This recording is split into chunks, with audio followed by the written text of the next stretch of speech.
ever go back home? No. Do you? I could show him around. You really see other people, Sergei? I search for something deeper. A report has been received implying you have engaged in immoral conduct with a private. Give me his name. We could fly to Sweden. Sergei, I'm an officer. I can't leave my motherland.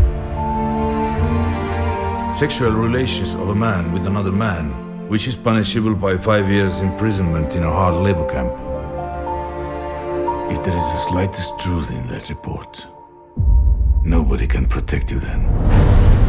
I see what goes on the madhouse. I knew it. You know what happens to men like you? Like me. What are you then?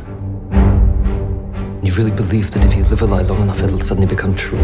You don't know anything about me.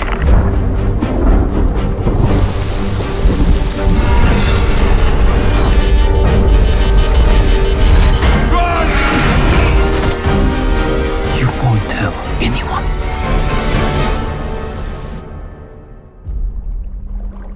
I tried so hard to forget you, but I can't.